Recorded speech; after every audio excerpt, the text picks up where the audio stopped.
I am absolutely thrilled to be here in Gloucestershire on the edge of the Cotswolds at Berkeley Castle. This castle has been lived in by the same family for nearly 900 years. I mean, just looking at it right now, I can see the arrow slits, I can see the keep. I mean, this is a proper castle. It's a fortress. It's incredible. But I also know that a king was imprisoned here and murdered as well. So I'm gonna go meet the family right now. Ooh, and they're gonna tell me everything.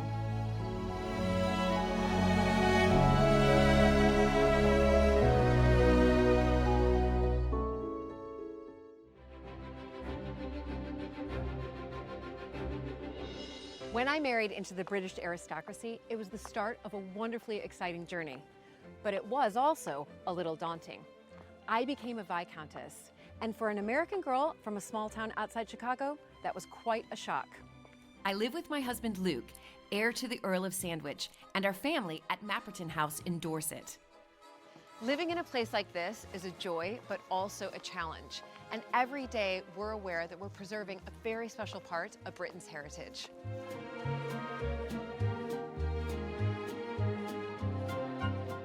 Mapperton has opened up an extraordinary new world for me, and I can't wait to share it with you all.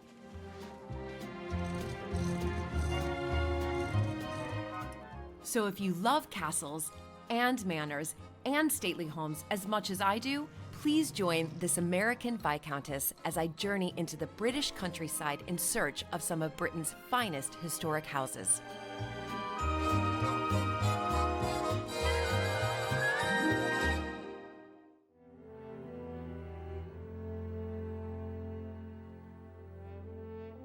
Hello and welcome to the drawing room here at Mapperton. Thank you once again for joining me for another fascinating historic house visit. This time I'm at Berkeley Castle in Gloucestershire, and Berkeley Castle has been described as an enchanted castle and is everything you imagine a medieval castle to be.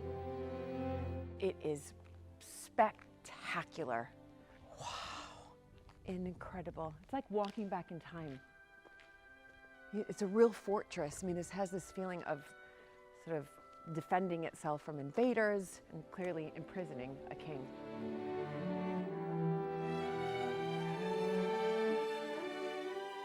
As well as being at the center of so much history, it's been home to the Berkeley family for nearly 900 years. Charles Berkeley is now at the helm and continuing the legacy of generations of Berkeleys before him. History Hit is a streaming platform that is just for history fans, with fantastic documentaries covering fascinating figures and moments in history from all over the world. We've got unrivaled access to the world's leading historians, with hundreds of documentaries featuring everything from Boudica to the British royal family. We're committed to bringing history fans award-winning documentaries and podcasts that you cannot find anywhere else. Sign up now for a free trial, and Real Royalty fans get 50% off their first 3 months. Just be sure to use code REALROYALTY at checkout. Hello! Hi, Julie. Oh my goodness, so nice to see you, and Good to see you. gosh, to be here. You know, the pictures don't do it justice. It's magical as you come in and approach through this door into the Great Hall. Oh my goodness. The banqueting hall. It is. For me, it's astounding, first of all, just to know that your family has been here for nearly 900 years. I believe it's the oldest inhabited castle in Great Britain, lived in by the same family that built it originally. We're still here in some form, and it's wonderful. It's got a lot of history all around it. Yeah, I mean, absolutely incredible. And as you said, it's, you know, that is rare. You go to these homes and, you know, some of them have been there for 300, 400, 500 years, yes, but 900 years, and you are obviously the only family who can make that claim. And I think I'm the 27th generation being here, from 1150, basically. 1150. So, we're, you know, it's nearly, you know, we can say 1,000 years of history. Yes. Nearly. We're coming up to that. So this is the banqueting hall. I mean, it's absolutely spectacular. And what has stayed the same and what has sort of changed or evolved? Well, these were the original Norman arches. So those were the original arches here when the castle, this room was being constructed. Right. And the roof has adapted. Yes. This was rebuilt in the 15th century, these amazing ship's timbers, this vaulted roof. You imagine the work that goes into constructing that. Yes.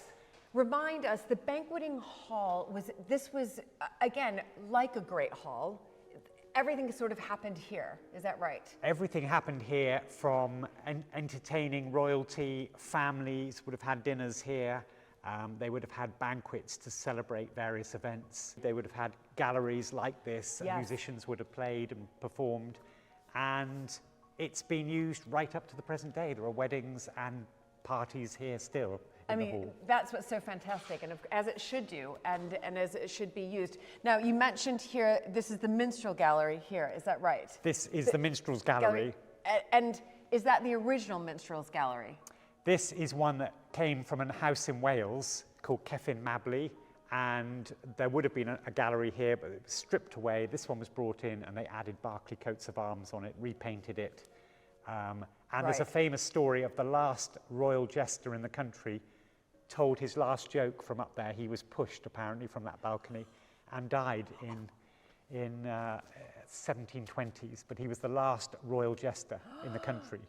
Oh died, my goodness. Supposedly from this balcony for telling bad jokes.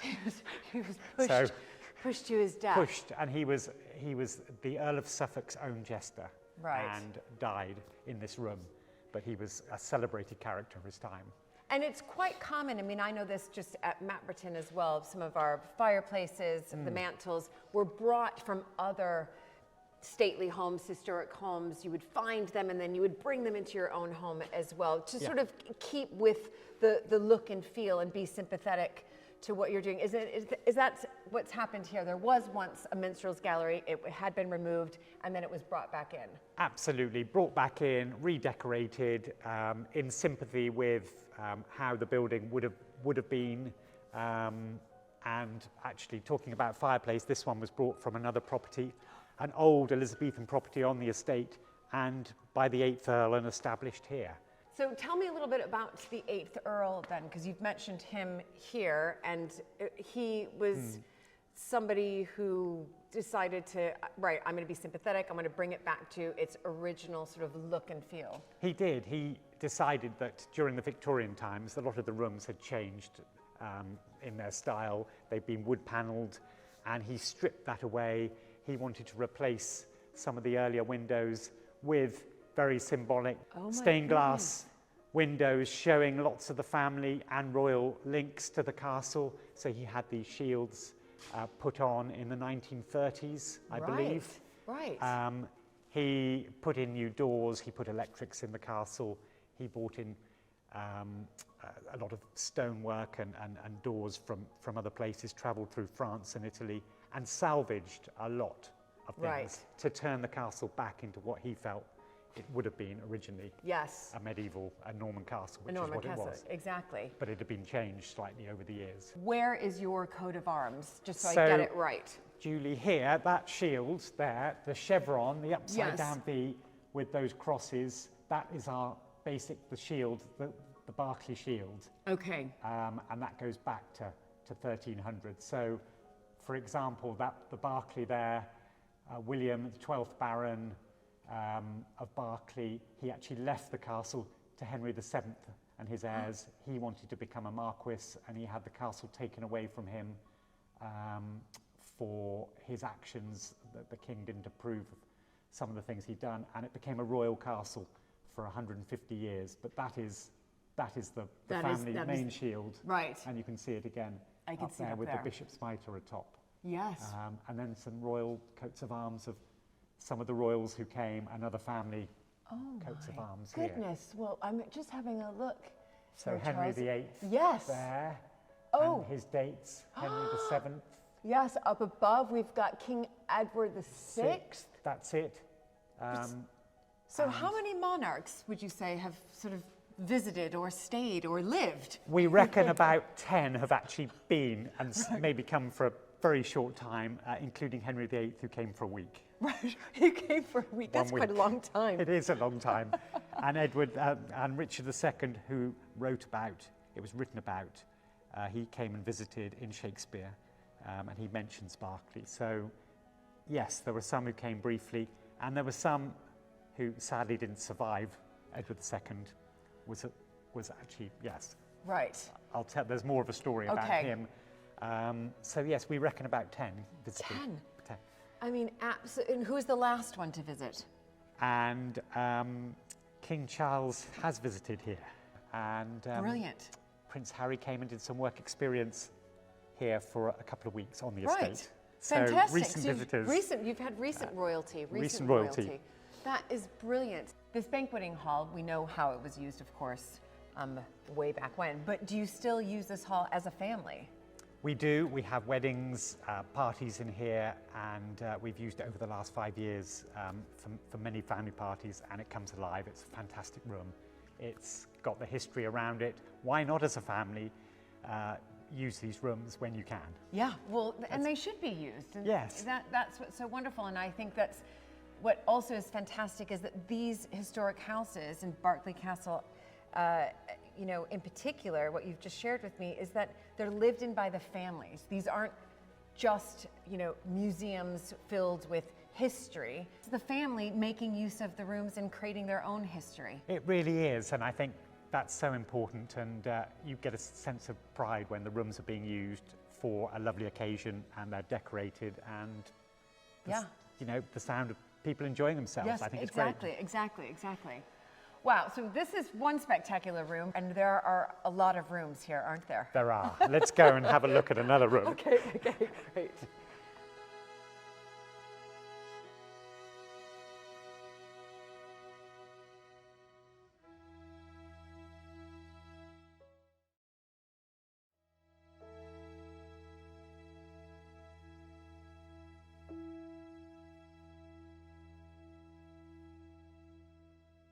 Where are we heading into now? Well, Julie, we're going into the long drawing room, the sort of Regency period, lovely rooms.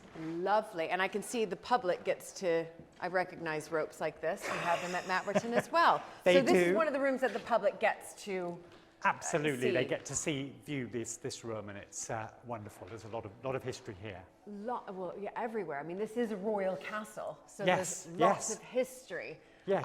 Of course. Now, that has caught my eye because it almost looks like it's out of place for a long drawing room. I mean, not that I know that much about long drawing rooms, but Yes, it's very, you wouldn't normally expect that, would you? Walk in here, but it's 15th century, so it goes back to Henry VII's time with his coat of arms. Oh.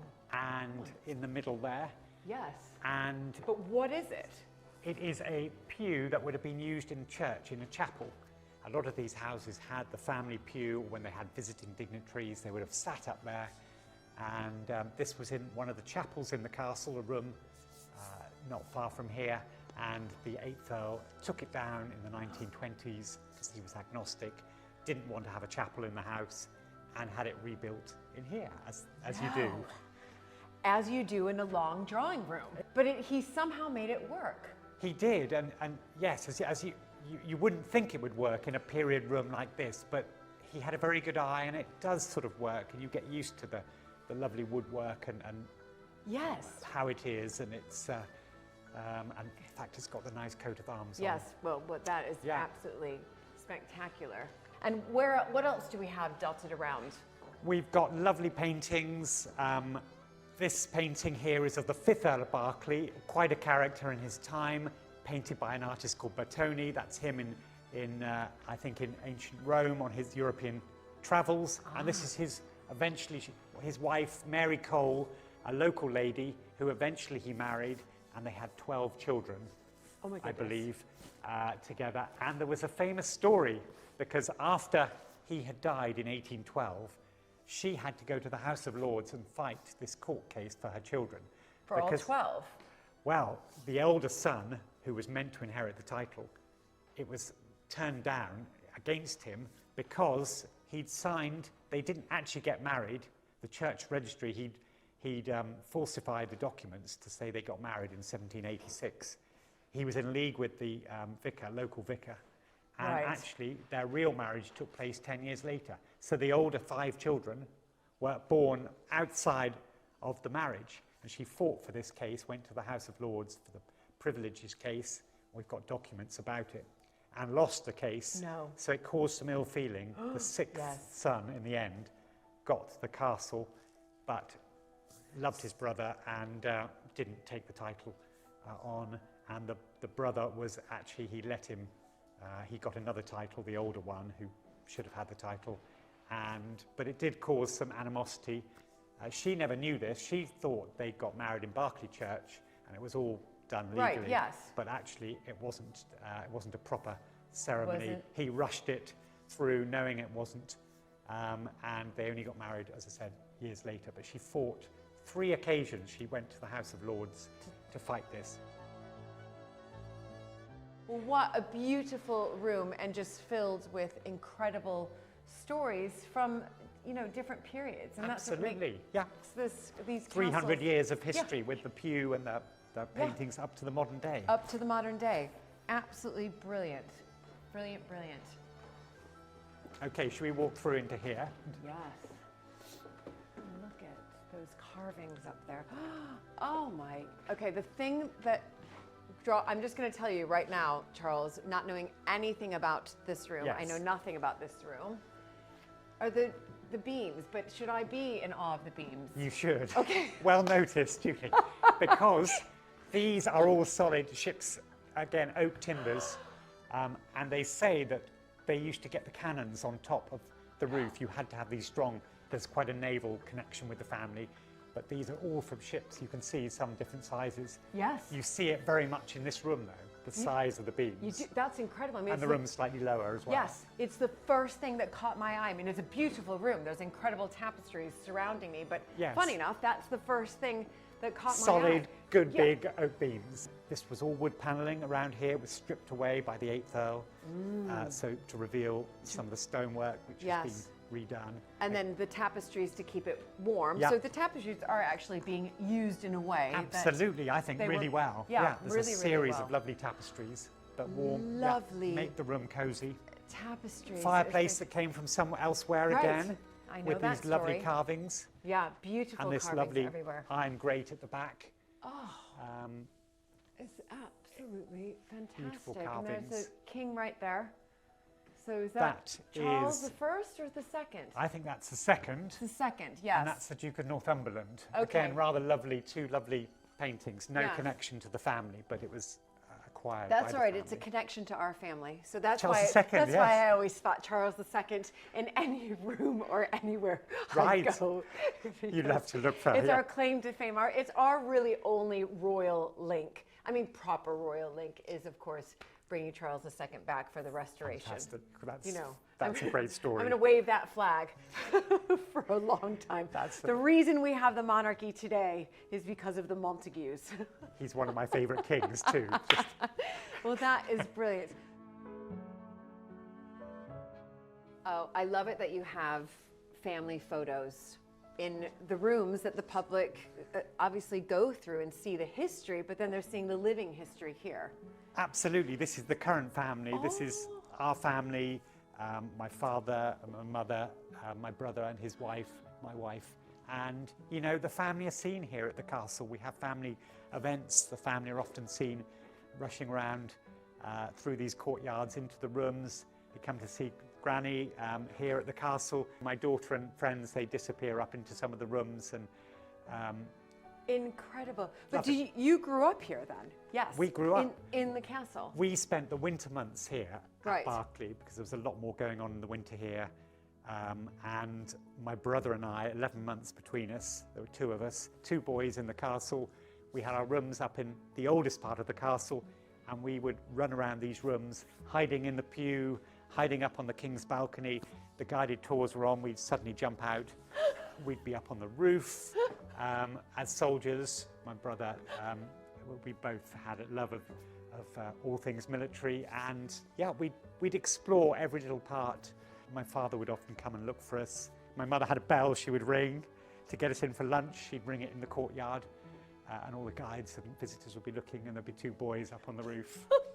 So we loved being here, and we had rooms, as I said, in the keep, away from my parents, but it was exciting. It was a privilege, as my father said. Yes. The privilege of being in these rooms, of these houses.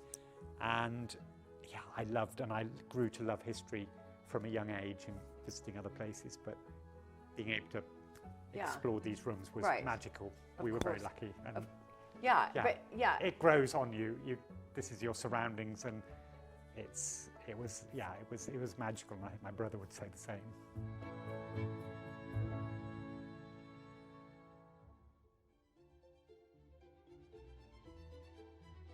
Berkeley Castle played a major role in a gruesome and chilling event of British medieval history. Charles led me to the keep, the oldest surviving part of the castle, to tell me more.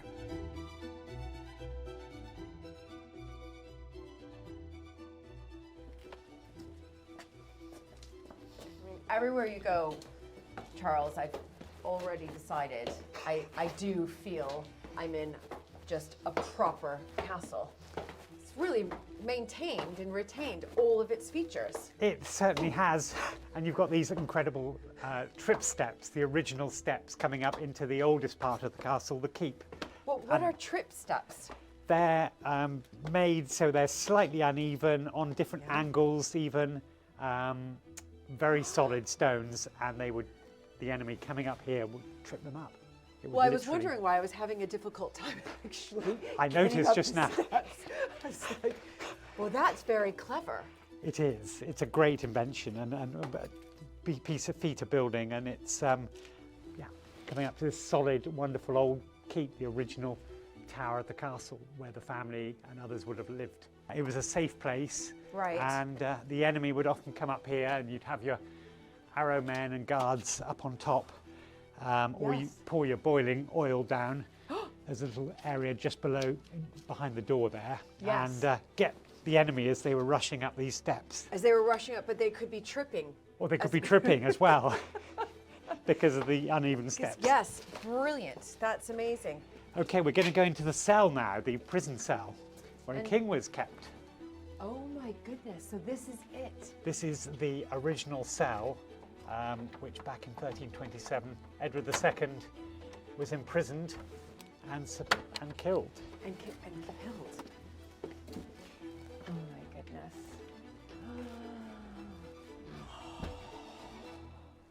This is where a king was locked up, basically. It was, Julia. King Edward II was imprisoned in here, locked up. 6 months he was kept as a prisoner, looked after well, but nonetheless he was King of England, and there were guards outside. Right. And the Berkeleys apparently left the castle, went somewhere else, had no part to play in it. What had he done? He hadn't really done anything. He was considered at the time quite a weak king. He'd lost battles against the Scots. He had his favourites. The barons became very powerful. Supposedly his wife, who was the daughter of the King of France, was having an affair with one of the barons, Roger Mortimer. Edward was, and they plotted, there were various things. He had his male favourites, supposedly, and all these plots came together, and he was imprisoned in 2 other castles before eventually coming here, and eventually being killed. Or dying in this very room. No. Which is amazing. To know that a king was killed. When you say that he died here, but did he die because he wasn't fed, or did somebody come and murder him? Supposedly 2 jailers were ordered by the barons at the time to come, and he'd already escaped twice. There'd been 2 escape attempts. Right. They needed money for new locks. We have accounts of that to keep him as a prisoner, and they realised actually we've got to do something about him. If he escapes again, we may not keep him here. It was a punishment to him, and he was supposedly killed. There's a rather nasty story of red hot irons being inserted into his bowels. No. And being killed, or was he suffocated in his sleep? Rather nasty story, grim story, but he certainly died in September 1327 here. Here.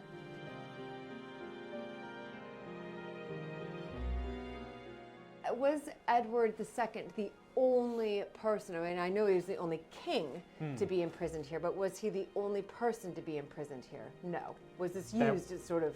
I believe there would have been other prisoners who would have been put in here before Edward II, and again after, probably another 100 years after. This would have been used as a cell. As a and cell. people would have been kept in here before. Some of them would have been thrown into there is a dungeon here in the castle, a pit, with rotting animal carcasses on top. In fact, Edward, they tried to kill him in that way. The rotting animal carcasses in the dungeon, they thought the fumes from that would eventually kill him. But he survived. He was made of strong stuff, and the fumes, you can imagine, would have come through into this room from the dungeon. But he survived all that, and they had to find another way. And they thought eventually he'll just die from the horrible fumes. But many prisoners would have been thrown in the dungeons, And that would have been it. That would have been But this was a cell. Yes. Back in the time. Yes, A but holding cell. you did say that your ancestors had nothing to do with his imprisonment. But what happened to them? When Edward II was here imprisoned, where did your ancestors go? Well, we think Thomas wanted no part to play in it, I don't think he had any say in the fact that Berkeley was, that Edward II was going to come here. He would have known though, but he went to one of the other manor houses in Bristol and he was pardoned. He was at first questioned and then pardoned that he had no part to play in it. They left it to a group, there were 3 or 4 jailers and people living here guarding the king at the time, and they went to their other house, then came back later. And then came back. But he wasn't executed or Luckily he kept his head. Yeah, They luckily. were good at keeping their heads, the Berkeleys.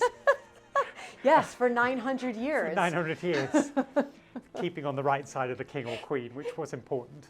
Exactly, at the time. I don't know if it's a good thing that we connected to a that, good but story. it's a story, and it's history, isn't it? It is history, and it's just you're standing in this room right now knowing that, Edward II was definitely pacing back and forth, trying to figure out how he was going to escape. And, that's I pretty can't extraordinary. imagine being in a cell, in a car, and knowing he'd been kept prisoner. Right. You can't imagine how it would have been. The castle is still here, and there's a family here. That's what makes it it's quite special in that way. We've got rooms like this, which which tell a story. Tell a story. Yeah.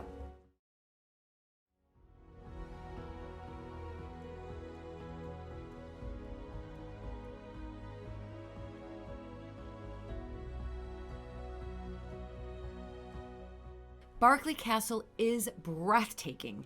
As soon as you arrive, you get a very real sense of it having been a fortress. But it's also a family home, and it's been lived in by the same family for nearly 900 years. And you know me, I'm fascinated by historical documents and what's still to be discovered in the archives. So Charles kindly invited me to visit the muniment room in the private area of the castle.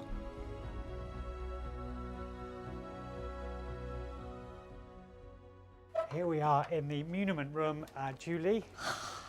So this is it. This is where all of Berkeley archives are held. Absolutely going right back to 1100, basically, up to a lot of medieval ones, especially. I mean, that must be unheard of.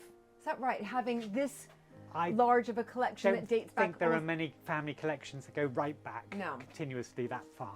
No, ours certainly don't. And if I can introduce you to Karen, our archivist. Hi. Hi. So Lovely nice to to meet meet you. This is a treat. First of all, love muniment rooms. I'm redecorating one at Mapperton, and it's just become this real passion project of mine, and finding these letters. But as Charles just told me, our letters kind of go back a few hundred years. Yours is nearly 1,000. Yes. And I've got the earliest ones out to show you. Oh my goodness. Today. I can't believe it. So you have documents, clearly, that have survived almost 1,000 years. That's it. That's Yes. Almost, incredible. Yeah. And how many would you say around that are almost near, medieval? What would you reckon, Karen? I think there's about 3,000, 3,500 up to 1491. which we have a published catalogue of. And the reason we stopped there was that was the date where the estate passed to the Crown for several decades. Yes.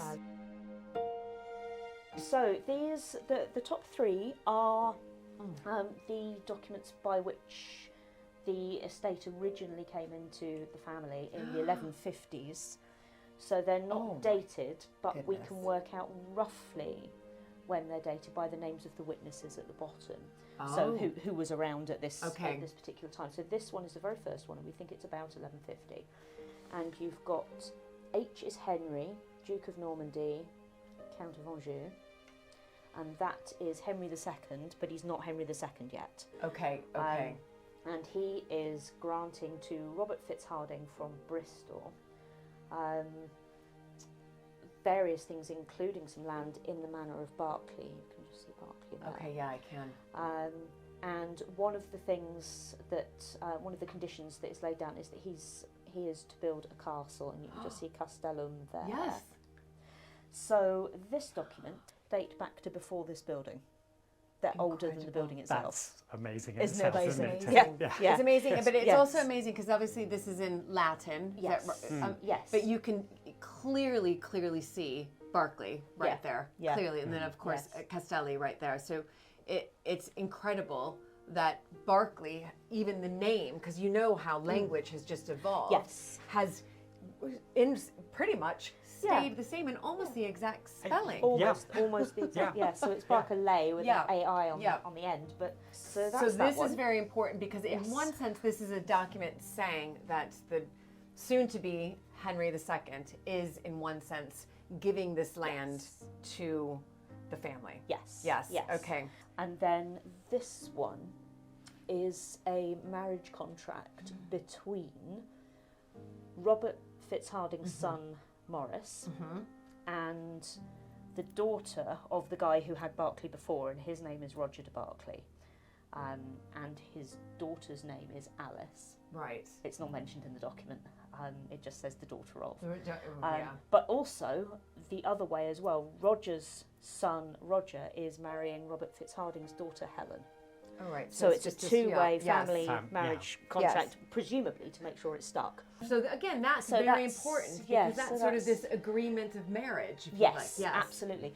And there will have been 2 copies of it on I the can same see piece of Berkeley in there. parchment. I already see Roger de Berkeley well done, there. Roger de Berkeley. Yeah, there he is. And across the bottom here, you might be able to see there's the top half of some writing.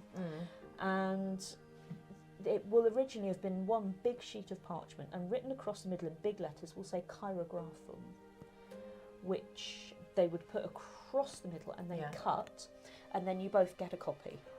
And then if it fits back together, if you've got any query about the transaction, if it fits back together and the writing fits, then you know it's then the you original. know it's genuine. Right. And this carries on right up until the sort of 18th century. It's just fantastic. They're so clear. They're much clearer than later documents to read. And I've also noticed, of course I'm not going to touch, but you've got these sort of, the seal there, is that right? Yes. And that's still been retained. Yes, so that one hasn't survived. But this one just about has. It's been repaired with plain beeswax at some point. And it's the Great Seal. So the Great Royal Seal has the monarch on horseback on one side and enthroned on the other side. And you can't really see him sitting on a throne there. Well, use but my you imagination. can, you can make out but the you horse can there. definitely see the horse. Absolutely. Yes, which is quite something. And then again, the seal hasn't really survived on that one, and the one on this one is very tired and in its little, cloth sack, being and that's protected, tied on the top, as you can see. Absolutely. Rather than on the bottom. This is the main one, isn't it? Yes. I mean, it's fascinating. But again, this is also just these letters here. It's a royal connection that this castle has had for 900 years. Yes. You know, there's the soon-to-be King Henry II right there. Yes. I mean, unbelievable. And when you and I were speaking, you said that around 10 monarchs you believed visited. I reckon at least visited, or we've got records of them coming to Berkeley over time. Connections with, yes. Yes. Yeah. And we know Henry VIII and Anne Boleyn visited in 1535. Lady Berkeley of the time had been a lady in waiting to Anne Boleyn and is said to have been one of the witnesses at Anne's secret marriage to Henry. Yeah. So do you, can you find, or you're going to be looking through documents of that? You're not sure if you, So we haven't really got anything specific, but there is a mention in an account book that Anne Lady Berkeley has commissioned a, I think it's a gable hood, one of those oh yes, headdress things, for the Queen. That's At quite about something, that isn't it, date. to Right, find yes, that? Yes, one of my that date, volunteers right. found that. Okay. So unfortunately, we don't have any sort of personal letters, but Right. But we can that's- make these yes, assumptions. we Yeah. are pretty sure. And then moving forward, then you've got Well, we do have Elizabeth I, oh, and the other documents on the table.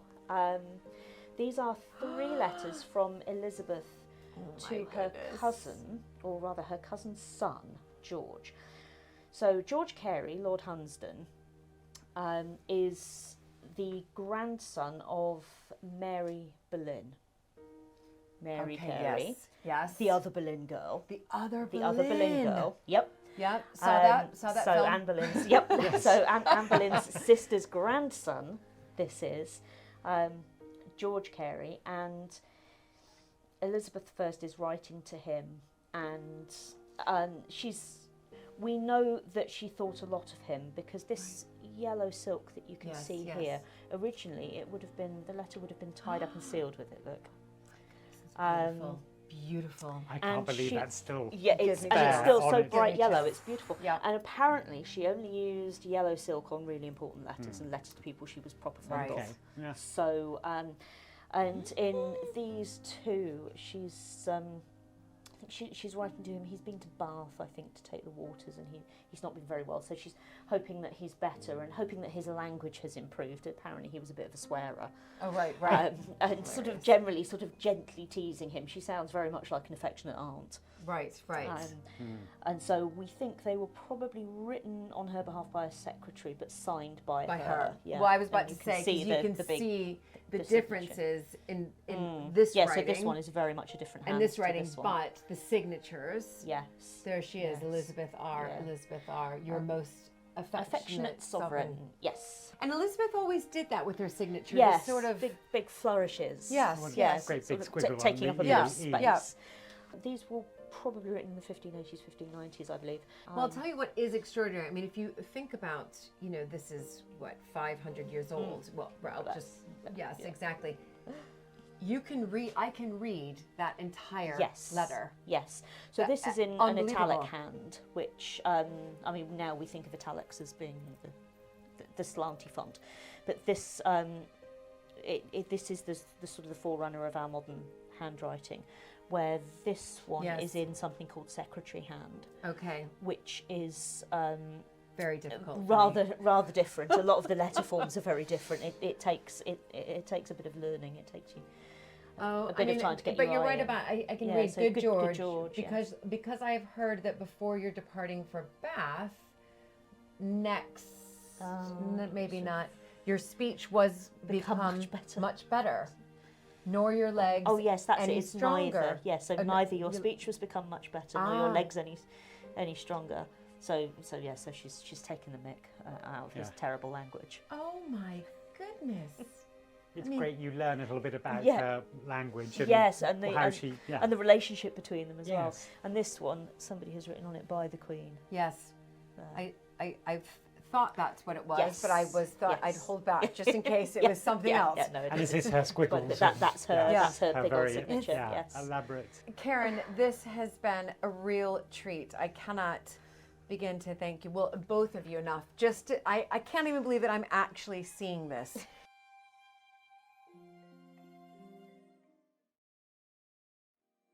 There is such rich history at Berkeley Castle. It's literally embedded into the stone walls. To find out more about how this astonishing fortress was built, I met up with castle custodian Josh Nash. This is the original sort of entrance to the keep, the oldest part of the castle. This Yeah. was like the front door, I Yeah. would say, right? Yeah, definitely. And so this has been around since, what, almost 1,000 years? Almost, yeah, 900 odd, yeah. So you can see it's a much bigger archway, and then at some point it's been closed in. Yes. And in the archive, when Edward II was held here, he escaped twice, and after the second time he escaped, in the accounts it references narrowing doorways to make them more defendable. So we like to think that that was narrowed after Edward II escaped. Oh my goodness. Yeah, we never know Yeah, for sure, but that's it's that makes sense now, because you're right. Now I see this enormous door, their front door to the family, but then it's been narrowed. Yeah. Right. Oh my gosh. Okay, should we go up? Yeah, let's do it. Let's do it. So this whole section of the castle that we're in now was built by the 8th Earl in the 1920s. It's an addition to the Okay. keep. But I did notice the sign that said private. Yes, so I we're feel going. very special right now. We're going behind the scenes. I am going behind the scenes. Look at this. Whoa. Probably should have tidied up a bit before you came up. Okay. And these on. So this is all sort of storage, really. It was all built in the 20s, as I said, as maids' bedrooms. This is fantastic. I mean, I love exploring. Okay. So when we get up here, you just avoid standing on the seams, Okay. the vertical seams. Okay. But other Oh than that, my goodness. we're good to go. You know, I've been around the castle quite a bit, but I haven't seen this sort of courtyard, if that's what it's called. So we're on the roof of the keep, if that makes sense. Yes. And that's the keep garden. And that's the keep garden. So that was in there where that grass is. Yes. That was the site of the original 1067 timber Mott and Bailey Castle. So if you can imagine, there was a mound Yeah. with a timber castle on the top, Yes. and then a moat around the outside. Right. Well, a ditch around the outside. Side. Yes. And then that was built in 1067. It got demolished and rebuilt twice, I think. And then in 1153, they started the work on the keep itself, which they built in the ditch surrounding the mound in the middle. Okay. Fantastic. And then this around here, when was these bits built? So this is the outer wall is all 1150s. It's all 1150. Yeah. Well, it started in 1150. Yeah. I think they could build 9 foot a year. So I probably should try and figure out how long it would have taken them to build. But you can't build too high because it'll squash all the mortar out. Oh my goodness, so they So- could only build as far as 9 feet every year. A year, yeah, to give it time. The lime mortar needs longer time to cure. Right. So in the English Civil War, the castle, it was obviously the parliamentarians against the royalists, and the castle changed hands, I think 5 times between them, where it sort of sieged and surrendered and that sort of thing. The last siege, the parliamentarians took the castle and they took loads of the outer wall down. There was this sort of outer curtain wall there. Yes. It was originally much higher. Right. They demolished part of that and then they seized the castle off the family. To get the castle back, George, the 8th Baron Berkeley, had to take down that wall there, that section of the wall, to make the castle indefensible, if that makes sense. Yes, it does. It's so interesting reading the stones of a building. It really gives you a glimpse into the past.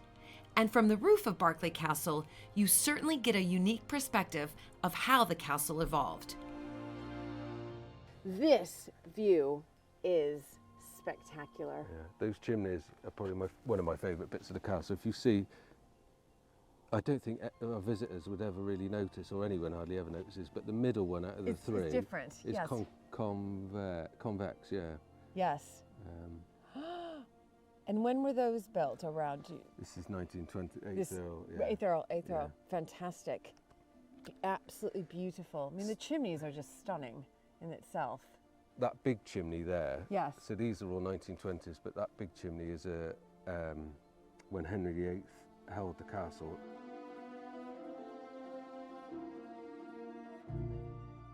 It's magnificent to be able to be up here and just to see the wider estate. So do you come up here quite often just to check it out? Yeah, I'd be up here probably all not the as much as I should do, but that's part of the course. But everything is on top of, Yeah. This is absolutely spectacular. I've noticed just walking around, and it's something that I do look at are sort of the stones and how, this castle was built. But I've noticed, obviously, stones that I recognize, but then I see quite dotted around this stone that almost looks like volcanic stone. It does, obviously yeah. it's not. It's not. No, there's no volcanic stone around here. So the castle was all built out of locally quarried stone. A lot of it would have come from the Forest of Dean, Pennant sandstone that would have come down the Severn and then up this river here, right to site. But this is actually, it's called Tufa stone, and it was quarried in Dursley, which is about 3 miles over there.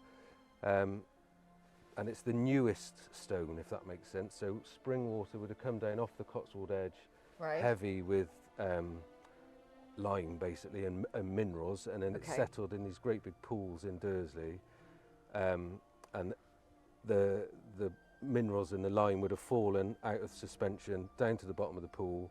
And then they cut it out like cheese basically. I was told it was like the texture of Wensleydale cheese, that sort of soft white cheese.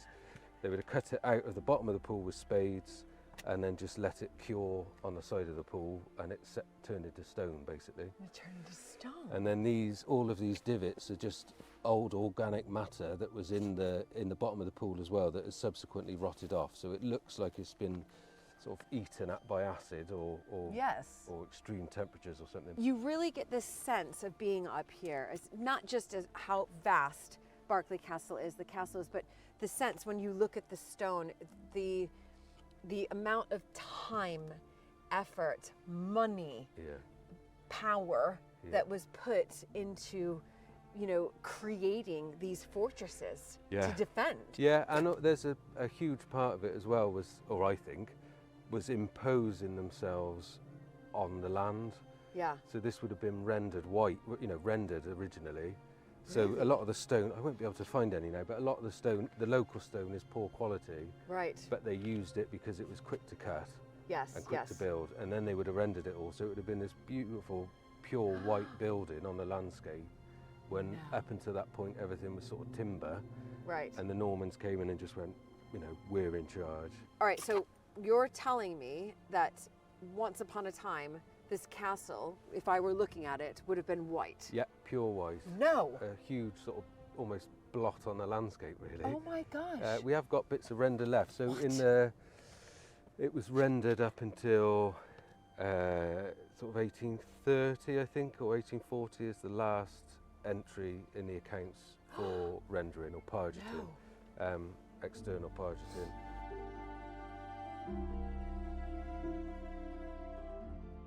It is such an amazing building and astonishing to think it's been home to one family for nearly 900 years.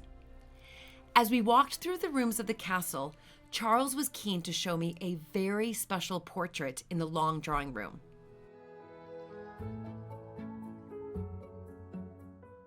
My lovely, wonderful mother, who lives in the castle, in a wing of the castle, and fantastic by a family friend. And it's got a great likeness of her with a deer hound. She always liked bigger dogs, and it's very elegant. And this was done in 1987. Do you know what drew my attention to this portrait was the expression on her face? Yes. Because so many times you see portraits that it's just sort of stoic, right? Yeah. And there's this sort of a beautiful glance, a bit of a smile. There is just coming through, and the artist we knew, we're family friends, and it's great. It's beautiful. Yeah. A beautiful dress. Lovely dress, and here it is. Oh, you're right. That is the dress. Wow. And I remember when she wore it at a couple of things, but I remember her wearing it for the sitting, and she wore it before that as well.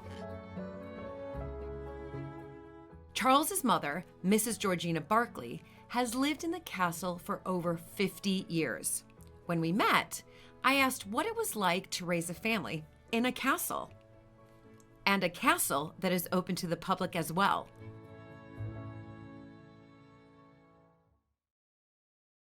So you've raised 2 boys here, raised your family here, at the same time having the public come. Yeah. And what was that like all these years? Well, I hadn't known life sort of without it, really, had I? You know, Yes. I remember opening the front door and getting the boys out on one occasion, and Charles screamed his head off and said, "Oh, there's people out there, lots of people out there." So I said, "Oh, don't worry, Charles, come on, quickly, on we go." And we got out of their way, and I would take them down onto the bottom lawn there, you've probably seen. Yes, yes. And under the big tree, and we'd sort of space ourselves out so nobody else could get down there. They played down there, Right. their little tractors and what have you. Yes. So Yeah. that you found a sort of a private part within We the tried castle. to find, Yes. and the keep garden, which Oh, yeah, I saw the keep garden. well, we ended up there, I think, which was good. But I only realised rather stupidly that, of course, everyone in the King's Gallery was looking through the windows straight at us. When you think of so many, decades here, what are some of your fondest memories? It's a lovely place to live in, actually. You know, you're surrounded by lovely things, which Yes. I like. And I've always loved this place. And so it's just, to me, it's just home, Yes. you know. And it feels, this room, and even walking around in different parts that I've been, it feels Lived in, Lived in. doesn't it? Yes. Yes. But it's become much more not a home in the time I've been here, really. right. You know, it's more of a business, Yes. weddings, and everything, which you need, you see, to keep Yes. the expense of the roofing and all that sort of thing. Well, I know. And we had to rewire, 5 or more, 7 years, something like that. So we had to vacate the castle completely. When you were rewiring the When we castle. were Oh, my goodness. rewiring and new boilers and all Yes. that. You know, this is a castle. There's Yes. so many rooms and layers, and it's not just a quick job. A quick It's- fix. No. It isn't, you see, and the walls are so thick. A lot of the little room through there and the bathroom upstairs were dug out of the thickness of the walls by our predecessor, Right. who made sense because they're 14 feet in places, Oh, my. the walls The of walls. thickness. Oh, my. I still can't get a handset telephone. That. Because it can't go They through. can't get through the walls, You can't get through.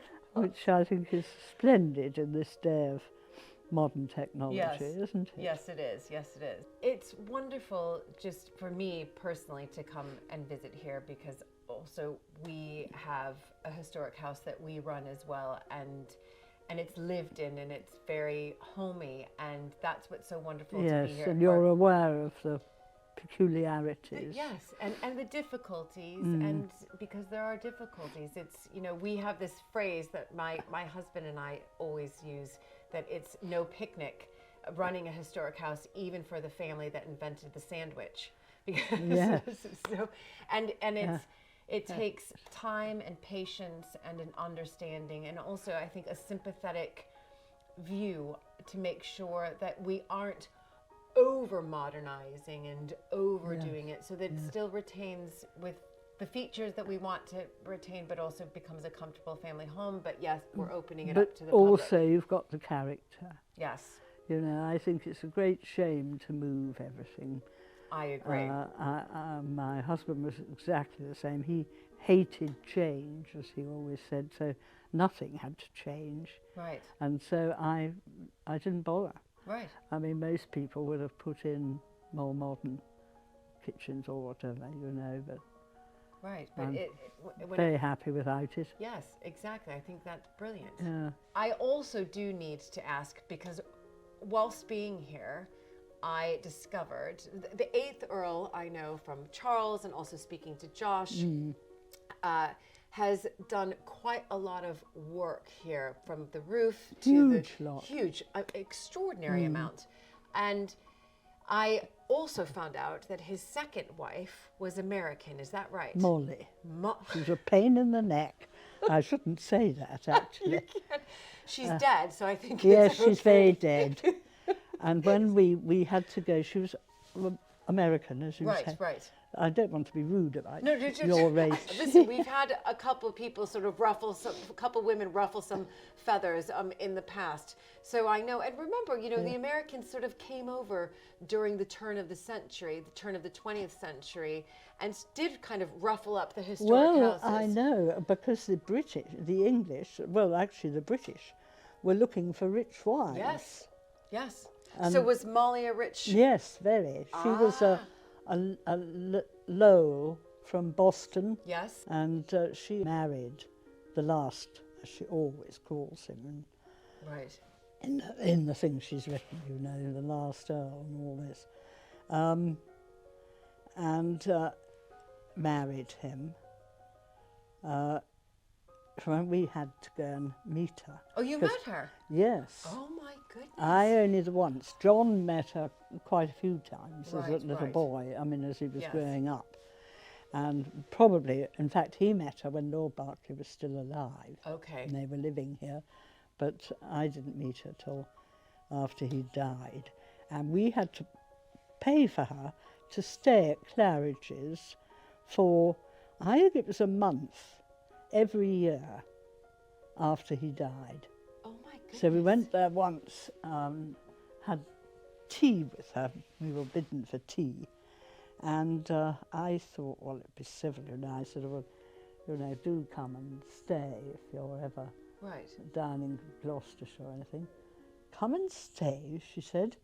The only way you'll get me back there is feet first. And that was exactly what happened.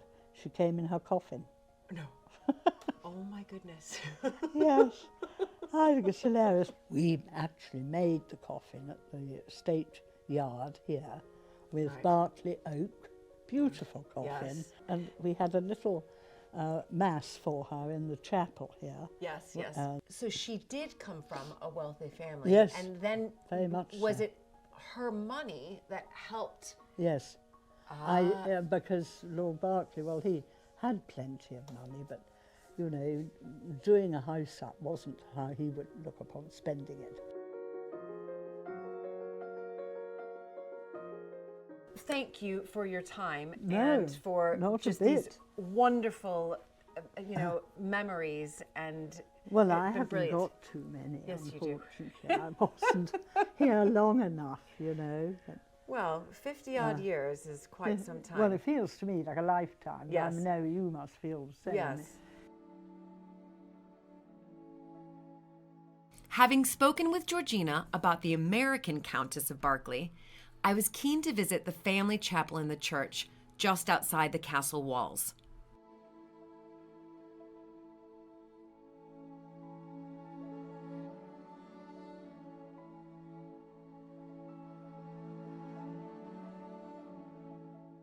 I've been given the key. It's one of those rather wonderful, spectacular keys.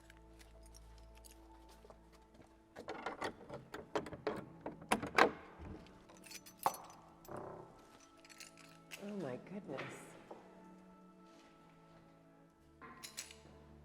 Here we go, here we go. Randall Thomas Mowbray, 8th and last Earl of Berkeley, born the 31st day of January 1865, died 15th January 1942, but this is what I'm looking for. And Mary Emlyn, which would be Molly, his countess, born the 31st day of July 1884 and died in 1975. She lived a long time, so that's 91 years. And look at this. They would have planned this beforehand, and it's, you know, quite exquisite, and it's, in one sense, sort of showing off sort of power and wealth. But usually, you can find in the vault something else. Here we go, here we go. Here we go. The last Earl. So interesting that whoever, I don't know if it was the 8th Earl himself or if it was his American wife, Mrs. Berkeley, seems to think it was all to do with Molly. making sure that he was known as the last Earl. But here it is again, the last Earl of Berkeley and Mary Emlyn, his Countess. So they would have been buried right here, underneath here. It's unbelievable. Beautiful, absolutely beautiful. The carvings, I mean, this is really the family vault. And you can see the coats of arms all around, extraordinary carvings up above, and the alabaster here, I mean, beautiful. But this is how they, this is how they did it. These families of nobility, power, they would make sure that upon their death, that they would be seen like this for, eternity. Let's see the date there, 1635, and we've got 1600s over there as well. Incredible.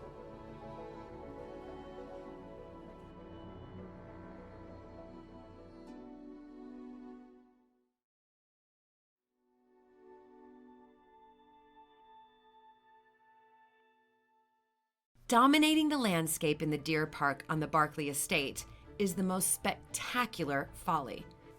To hear more about its history and the plans for the future, I met up with Charles and the estate director, Michelle Bolivar.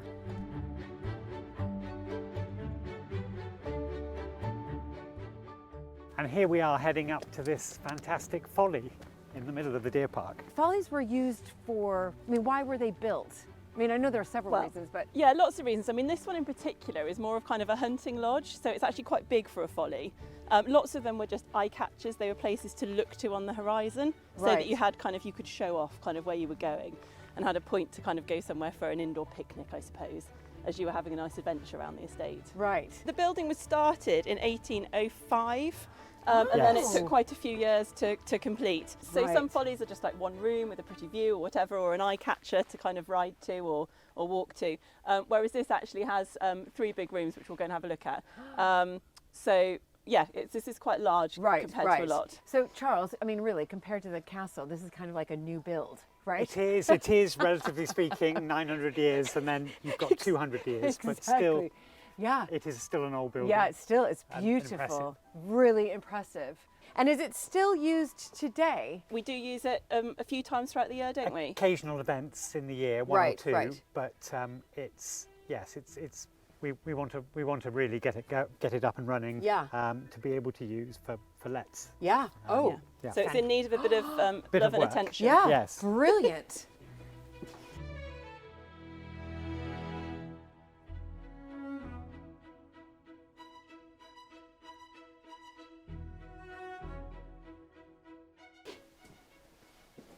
Oh my goodness. Oh, this is brilliant. Coat of arms, you can see that everywhere. So this was, you mentioned 1805 was when the building started. Yeah. Which Earl was that then? That would have been the 5th Earl of Berkeley in his lifetime.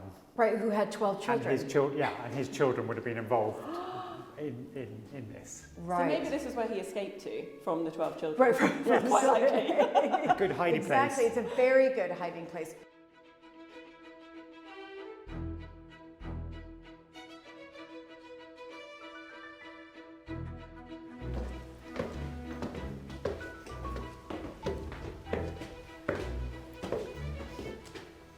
Oh my goodness. Wow. I see what you mean, that this could absolutely be a holiday let. Yeah, it could, couldn't it? Yeah. So this is where the bedrooms would be. So ideally, 2 bedrooms, ensuite in both, and then obviously lovely views. And that's our potential ensuite in there. Oh. Not quite ready yet. Oh, let me have a little look. Listen, I'm big on renovations. I'm doing one at Matverton right now. So I'm doing one at a cottage on the estate. So, and it's, slow, but steady. Yeah. But this would be a brilliant ensuite Well, it's quite cool. So we're in one of the turrets now. So there's 4 kind of circular little turrets to the folly. So we're trying to make the most use of the space, and it's also quite cool. Yeah. Obviously, because it's a really important building, we need to do everything in a really sensitive way. Yes. To try and make sure we don't ruin the integrity of what we're trying to achieve here. We haven't quite worked out how it's all going to fit in, have we, Charles? But it will. It will. It will. There's some really lovely clawfoot bathtubs, a little bit smaller, but they're lovely. Yeah. Real exactly. character to suit the folly. Yeah. Yeah, definitely. Oh my goodness. And yeah, you don't normally have an arrow slit window in your bathroom. No. So I think No, I know. But I'm loving all of the arrow slit windows. That is for sure. Brilliant. Okay, so ensuite bathroom here. I'm envisioning it now. Bedroom here. Yeah. Then you walk through here, another bedroom. Yeah. And then, another staircase. And then another staircase. So, go on Should we go on up? Yeah. Another staircase. This is brilliant.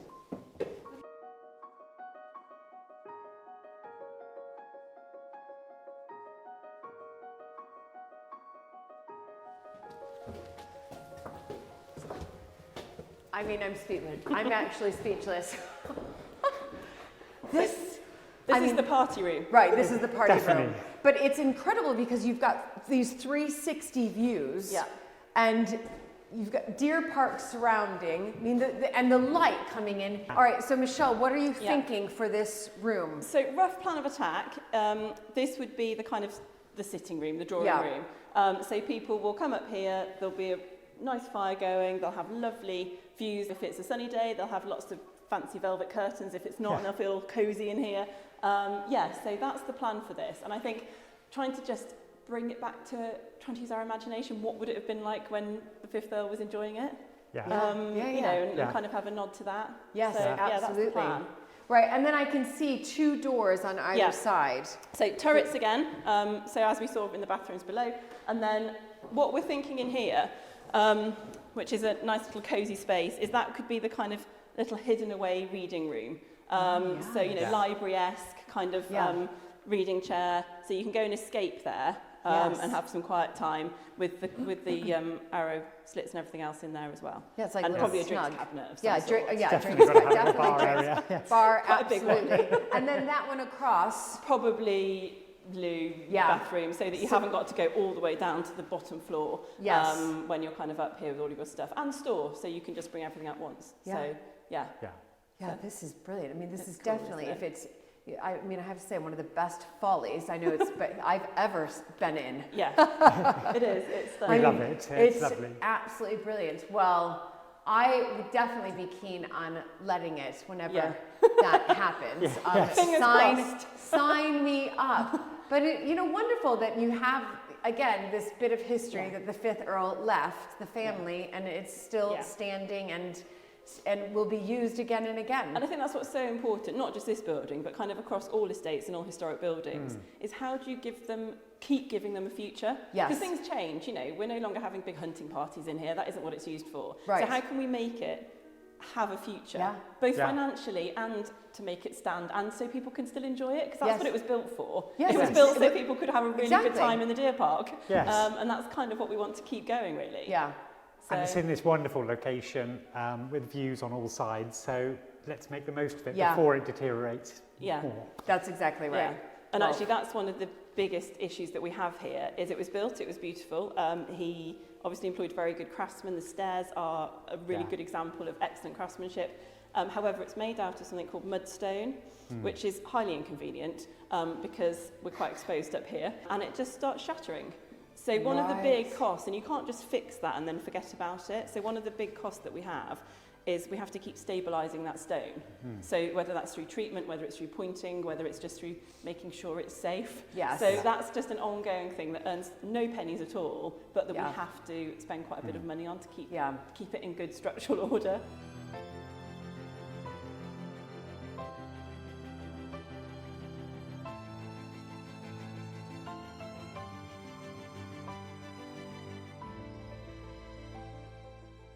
Charles and Daisy Berkeley live out on the estate in a wonderful former hunting lodge with the most amazing views. I caught up with Daisy and asked her what it's like living away from the castle.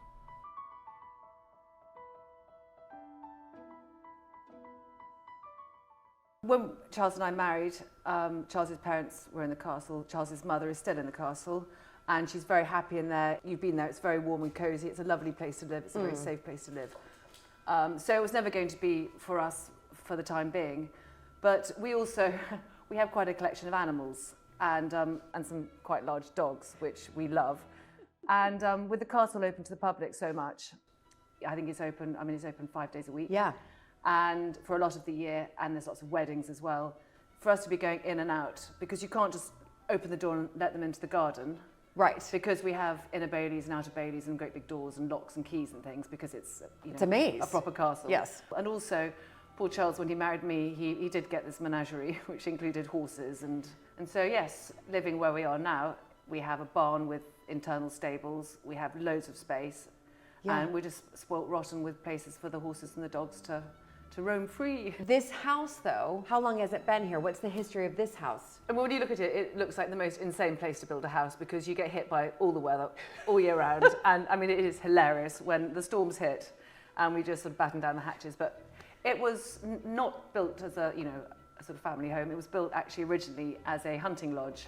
Okay. They believe, I mean, people have studied it, they believe some of it was started in the 1300s. There's some very old stonework, and then bits were added, bits fell down, other bits were added. It was built as a hunting lodge for hunting deer. And I mean, who knows, maybe Elizabeth I was in this one.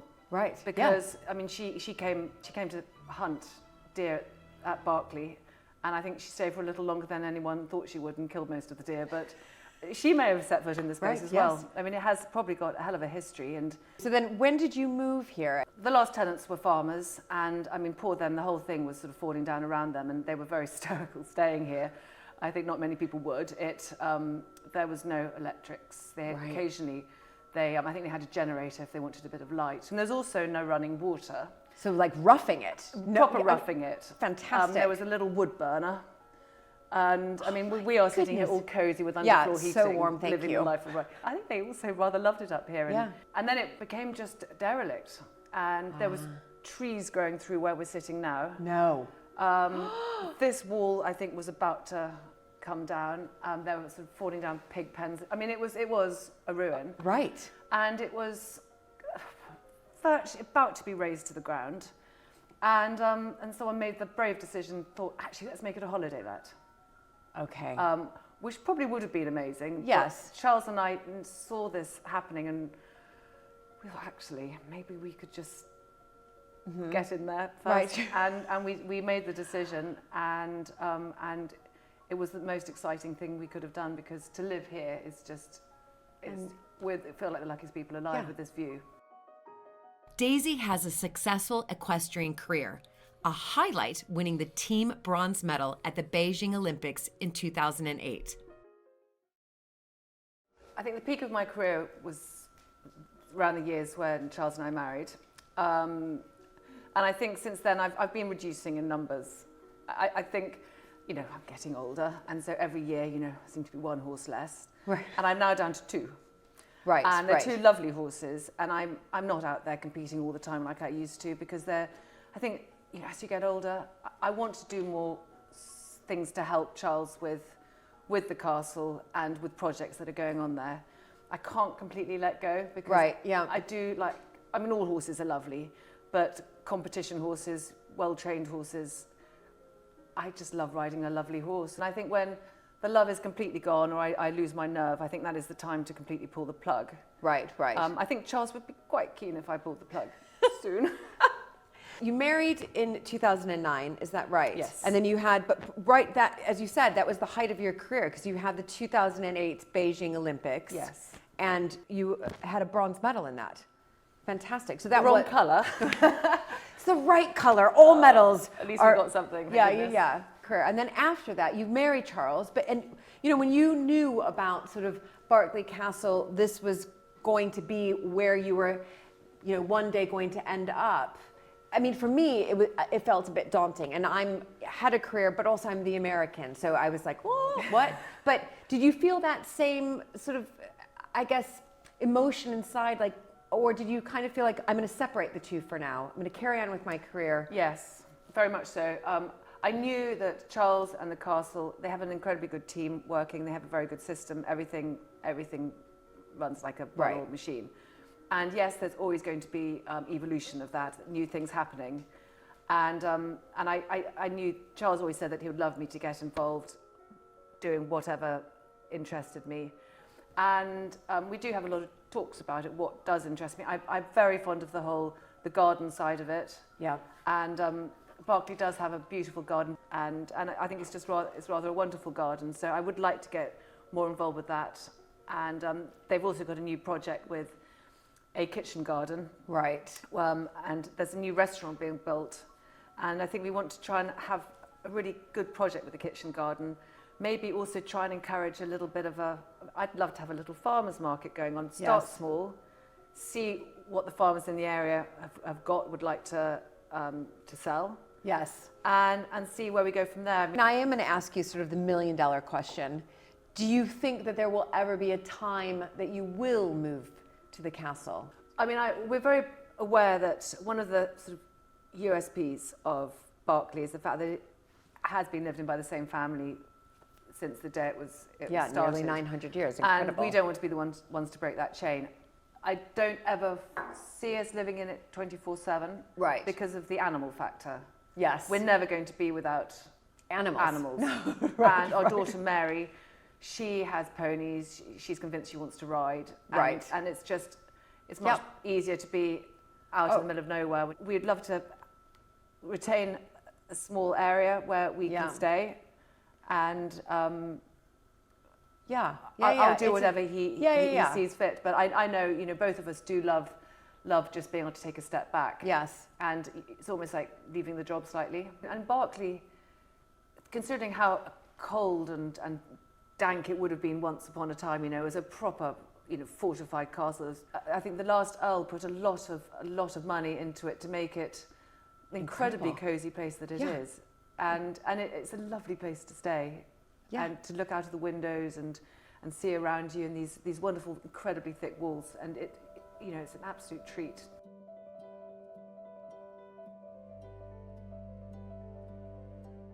The views from Berkeley Castle to the gardens are wonderful. I headed out to explore and meet head gardener Chris Gill.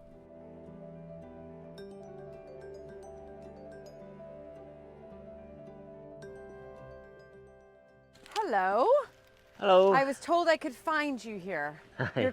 You must be Chris. I'm Chris, yeah. Yeah, I'm Julie. So As nice usual. to meet you. And you. So what are you doing here, really quickly, before I ask you a million other questions? So we've got a wedding fair on this weekend. Right. This is one of the main areas they bring people down to because it's part of the wedding breakfast. They bring people down for drinks and things, and it's a lovely setting. So I need to really make this really, really tidy. Yes. And get it looking really good so that people are want to come and have their weddings here. Okay, so what are you snipping away at? Just hydrangeas that have died back, so get them looking good for the summer. Right. Now, I'd love to just pick your brain a little bit, Chris, just about the gardens here, and especially gardens are so important they're an important feature of these historic houses. They definitely are, yeah. Yeah, huge feature. I mean, people come to see not just the house, they come to see the gardens as well. They would have developed along with the family, so you'd have had produce feeding the family and all the retainers, and then gradually over the years that gets smaller, then it turns into a house for visitors, which needs to look really good, so you then design gardens around it more for them, spectacle of the garden. Yes. So tell me a little bit about that. So that is the old swimming pool. Is it? Yeah, so I think that was the last Earl put that in. Yeah. But yeah, this swimming pool is 5 foot deep in the middle, 4.5 foot each end. Which is great for a swimming pool, but not so great for a lily pond. Right. So we have it now as a lily pond. Okay. And lily's only like really 3 foot so it makes it a little bit awkward. So does anybody swim in it? Occasionally? No, funnily enough. So even it's people evolved. falling into it doesn't happen very often, funnily enough.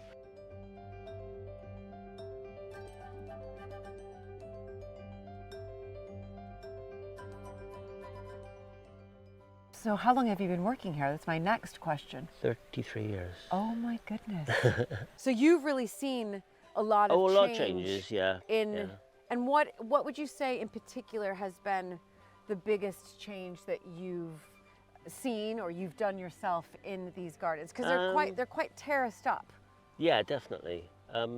Obviously, I'm the only full-time gardener now, so we have to. It's a lot more mechanised than it used to be, which has to be to get work done. It has to look good in the summer. Yes, yes. So I absolutely adore roses. So every space I get, I put more roses in. We've changed quite a lot of the gardens around over the years, just because you need to. Yes. Things need to change. You can't stand still with it. No, you can't. I know that from experience of visiting so many historic houses, things have changed so much over the past 100 years, and in particular after the two world wars. But yes, what was it? Yeah. Prior to that big change, that big shift. Well, it was very labour intensive up to that point. But yeah, before certainly the First World War, there were 33 gardeners would have been working in the grounds. Wow. Mostly doing produce for the family and the staff. So I do have to ask this, since you've been here for 33 years and you've seen all these changes, but do you have a special part in the garden that you just love? To be honest, no. It's a whole. Yes. And things change. Part of the garden will change, and that bit will be my favourite bit for that part of the season, maybe. And then, and there's always going to be parts of the garden that I'll go, I really need to get on with that. I need to sort that out because that's not looking good. So yeah, it does change, definitely. Yeah. I think probably the gun terrace, the one on the top there, is possibly my favourite bit. Where the tulips were. Yeah, because you just get, I change that in the spring and summer, so I always put the summer flowers out there. And that's the first thing people see, so it has to look impactful, it has to look really good. Yeah, it's the first thing I saw, and then I was like, oh, that's so beautiful, I'm going to come down into the gardens.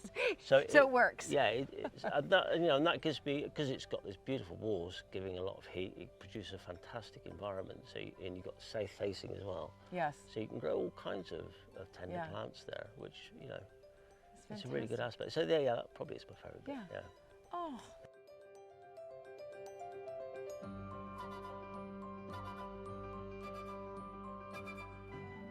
And across from the gardens, the redevelopment of the late 18th century kitchen garden was just getting started.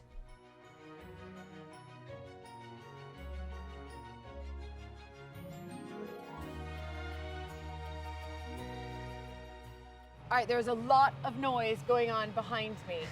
Explain to me and to everybody what is happening and where we are. This is our massive step change project. So what we're going to try and do is build a new building, so cafe, visitor centre, toilets, shop, basically, and then that will help our visitor business at the castle, but it will also be a really funky place for Berkeley town to come to and enjoy kind of every day of the year. That's the plan. That is it. But we are in what would have been a big kitchen garden, is that right? Absolutely. So it would have had, there's all glass houses along this back wall. Yes. So, and you can almost see the remnants down there. So that's project number 2.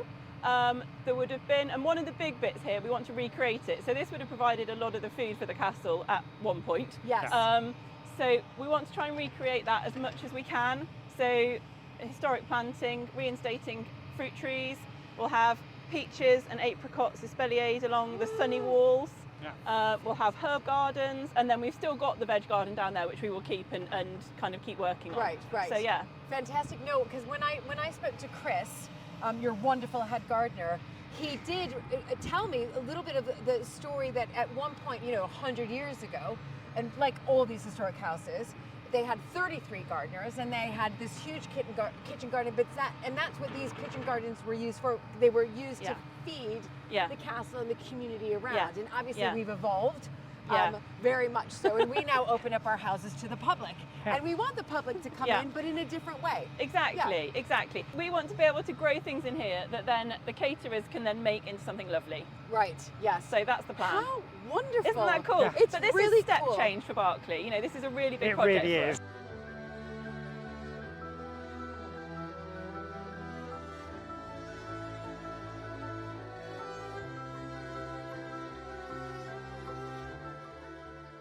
Every historic house owner strives to make an impact for the long-term benefit and survival of the buildings and estate. So I asked Charles if this is one of those legacy projects for him at Berkeley Castle. I think it's one of many things I'd like to see for, you know, that people can look back on and say, this was in my time, and just making the place, you know, improving, adding to what's here. Yes. I'm not really someone, I've got to make this big mark, just lots of things that hopefully stand the test of time. Well, yeah. Well, And the fact it's happening now, I think it's the right thing. Yeah. Well, it seems like the right thing. You're incredibly humble, because I can tell you, I'm pretty certain that people will remember, you know, and they do, that you're the one that sort of decided, hey, let's do something different here. I do believe it's so important, and there is a need for something like this, and I think it will be very good for the community and for visitors. And we have a lot of people within a few miles of here who may not have come here. We're offering something amazing that is bowing to, you know, the history of Berkeley and the estate. So I think that's really important. Yeah, it is really important. From a very operational perspective, we've got a brilliant, really strong team of guides, but in terms of catering, people don't want a job for 6 months. We've got to be really realistic. People want a full-time or a permanent job. Yes. And this way we can hopefully do that, which again gives us kind of a link to the community, because, you know, hopefully they can come and help and work with us on it. It's so very important. It's really brilliant. So let's talk about timeline really quickly, because of course there's so much work going behind me. Now, where are you as far as the project goes? What stage are you at? And I see you're holding a clipboard as well. So that's just the floor plan of. The whole point of this building is to actually be, this sounds awful from an architect's point of view, is to be really boring. We don't want it to be the focus. The walled garden is the focus. This sits quietly in a corner. So it's got to be a lot of things. So this is just the layout, and we'll so this is just the layout, yeah. So you can see with outside access into toilets, so coach groups, etc., can go there. The biggest kitchen we could get in, but every chef always wants a bigger kitchen, so we've had to just be practical. And then the biggest space, and this is going to have lovely bifold doors on the front, so it's very much an inside-out space. You know, you're in a beautiful garden, you're in a sheltered space. From the financial point of view, you know, this is a long time coming. This building needs to work really hard. Yes, it does. So it also needs to be as flexible as possible. And so that's kind of what we try to achieve. I mean, you know, listen, you're talking to the yogi here, and I'm thinking, gosh, you could do yoga classes here. You could do well-being days here. You know, and that's something that we have done at Mapperton. So we have a similar layout in our stable block. It looks very similar to this, and it's our cafe as well. But every Friday we have yoga. We just started it this year, and it's doing tremendously well. And then we have lots of people asking to do different events, and they're local artisans, or it's crafting, or it's well-being, and they. Exactly.